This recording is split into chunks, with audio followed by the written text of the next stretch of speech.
A person from a family will come to the platform when I call his or her name. Of course, the father of that person will know that he happens to be their father, of course. The first presenter today is Jonathan Jordan. Good morning. I'm proud to honor my dad, Tommy Keith Jordan, this morning. Tommy. Come on.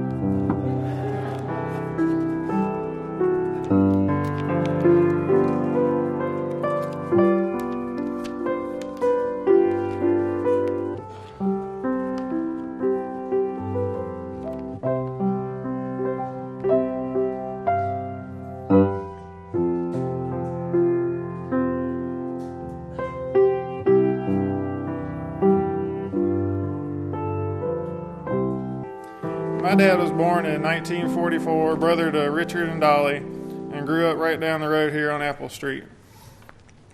His grandmother, Eula Miner, had a big part in raising the three of them. She was a charter member of this church, as y'all know, the Sunday school class named after her, and I'm sure her example was a big reason my dad became the man he is. She must have really set a fine example on how to raise children, because if you don't count the first three, all four of his sons were complete angels.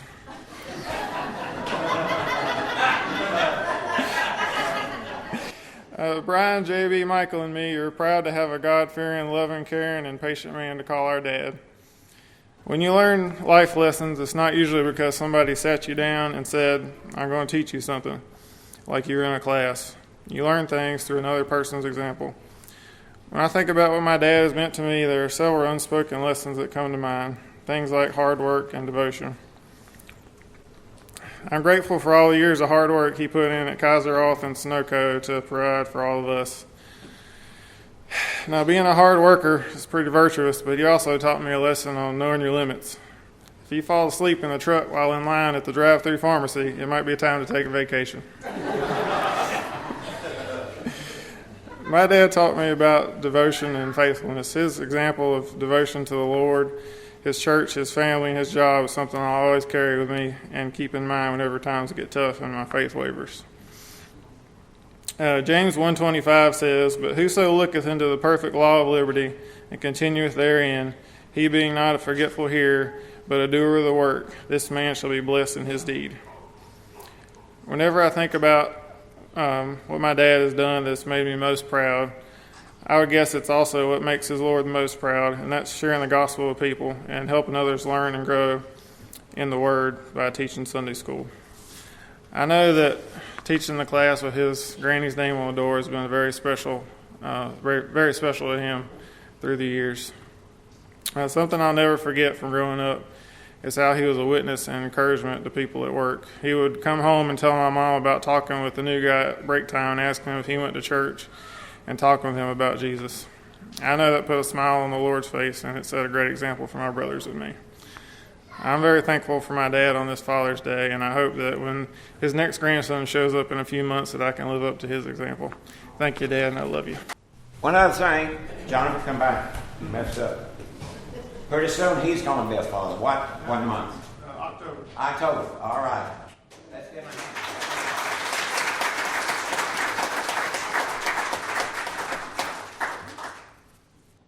Our second presenter this morning is Christy Hill. My daddy is Ansel. Get closer to the mic so we can hear you. Is that good? Okay. Right into it. My daddy is Ansel Everett Stewart. Most of you don't know his first name, but Daddy's first name is Ansel.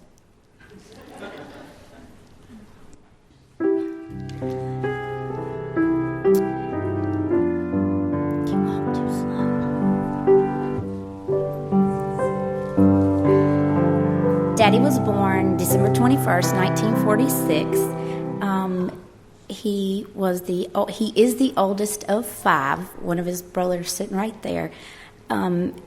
His mama had him 12/21 of 46, and the last one she had was 12/21 too. So she started and finished on the first day. She began and ended on the first day. Daddy was raised in Hall River on Isley Road. And most of you guys know I'm a daddy's girl in a bad way, in a really bad way. So everybody says, I know, I can tell whose daughter she is. It's the hair in the eyes. So it's Daddy's fault I have this. So get on him about it. I don't know who you did that hair, I tell you that. My daddy. Obviously, we've always had animals. I've always done that stuff with Daddy. We had one when we lived over here. We had a mare who had a foal. She died. So between this daddy and my other daddy sitting right here, we raised her. So I actually have two daddies, and I'm blessed they're right there. Daddy taught me, what hard work is and the value of $1. One of which I took from him a lot. Dollars.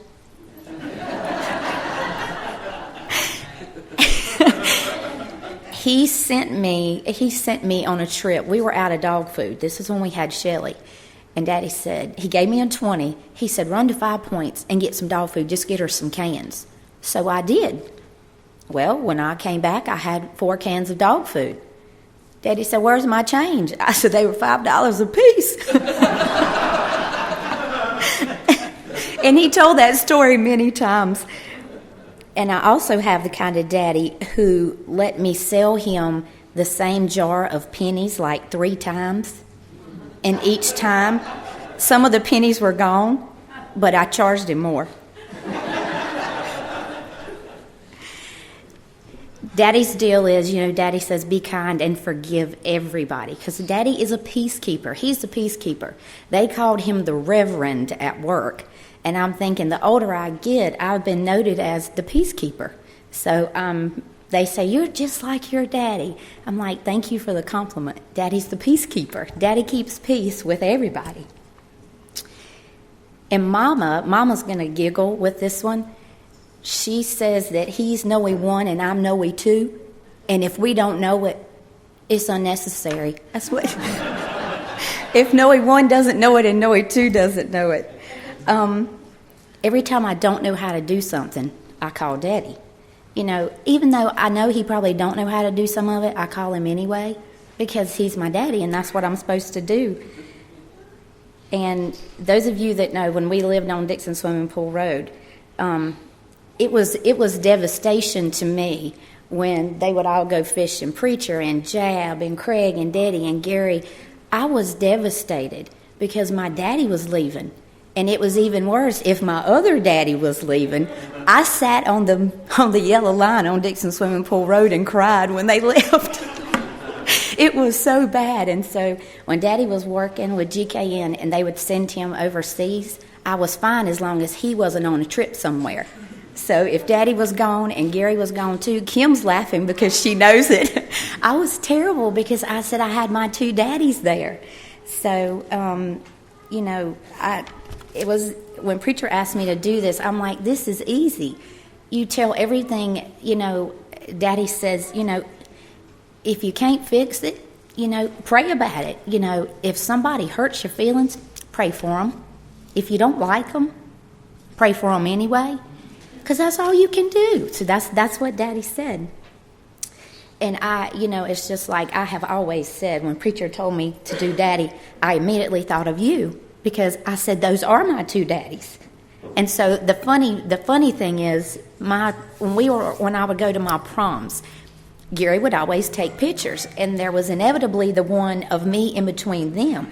And they're like, that's your daddy's brother? I just quit trying to explain it, and I said, yeah. I said, yeah, that's Daddy's brother. It was a mustache, And so... Daddy is the peacekeeper. He's the one who taught me about that. When I was a kid, I remember riding in Daddy's truck in the seat with my arm around Daddy, and then they were driving the bus back then. I had to go. I had to go because I had to go be with Daddy. So the thing that I learned from Daddy, it's just pray for him, have faith, and just believe. So thank you for being the bestest daddy. And you're my other daddy, so thank both of y'all.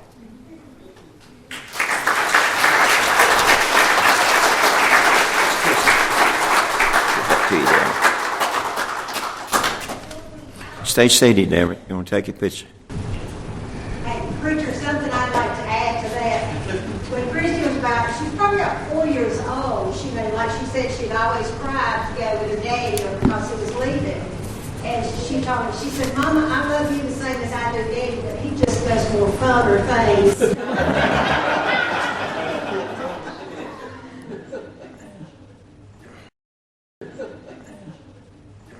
I think she went downhill with the other father.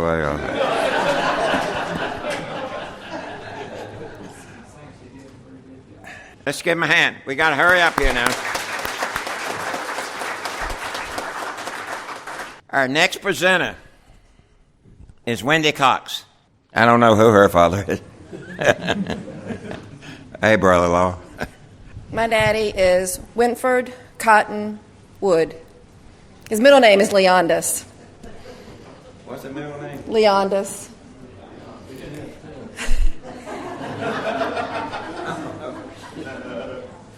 And as my daddy was coming up, this is not in my notes to say, but I was thinking about it back there. When I was pregnant with Lee, we were in the nursery putting up border, and it was my husband, my dad, and my father-in-law, and they were all in there putting up the border. And Tip and I were trying to figure out what we were going to name Lee, and actually Lee is a nickname. My son's name is Craig, who comes from my father-in-law. Leondis, which is my dad's middle name, and we call him Lee, which is my husband's middle name. My dad, how do I begin? I am a daddy's little girl. I am 50 years old, and I am still my daddy's little girl. Growing up, I was not the child that got in a lot of trouble. My brother did enough of that for both of us.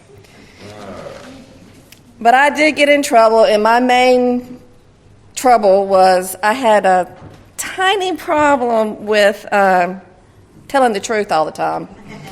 I know y'all can't believe that, but I did have a problem with telling little white lies.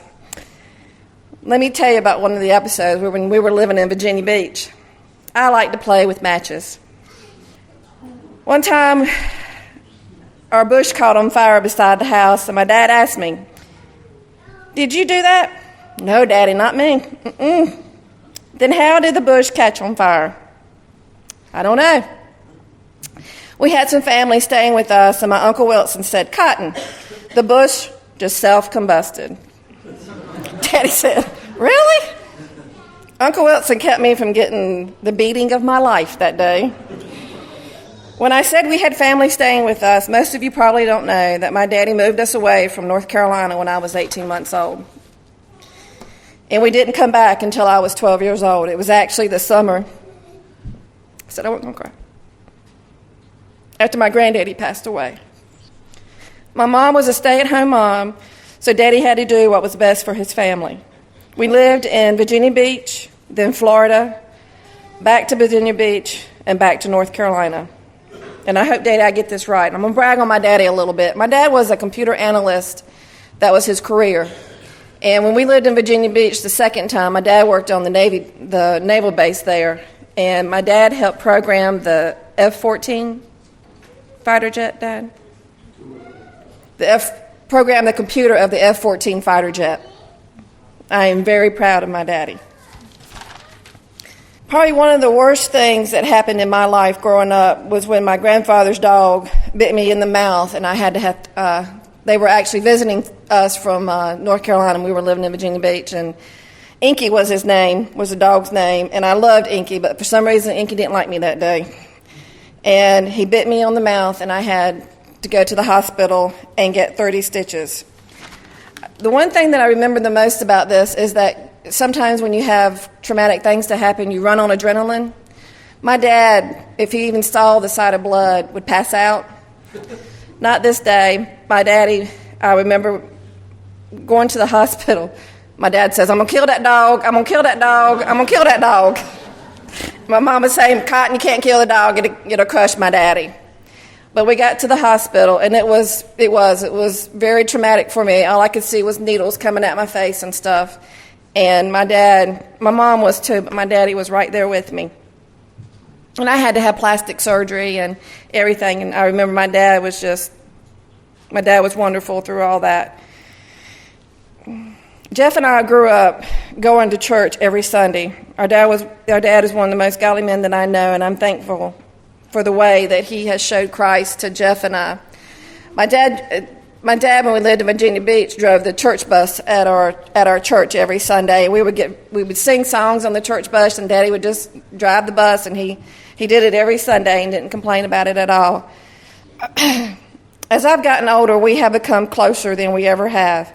I guess when you are young, your parents are not your most favorite people all the time, and as you get older, you learn that all they wanted to do was to do the best that they could for you, to teach you and to teach you lessons and stuff, and to be the person that they wanted you to be, so when you have a family, that's how you will raise your family. I can say that I love my daddy with all my heart, and I'm thankful for him, the example that he has given to me in my life.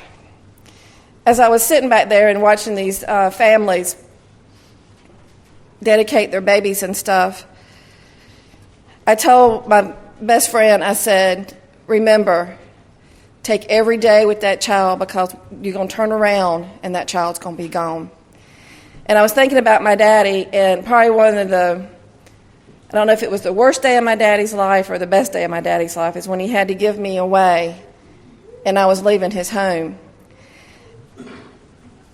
And he gave me to a very godly man. I love my dad, but I know that was hard for my dad to give me away. And I say that because I can relate more with my dad with that now, is because in April, Tim and I will be giving our daughter away to a very godly man. I just want to say that I love my daddy, and he honors Christ, and he raised Jeff and I to want to be in church and to love the Lord. I love you, Dad.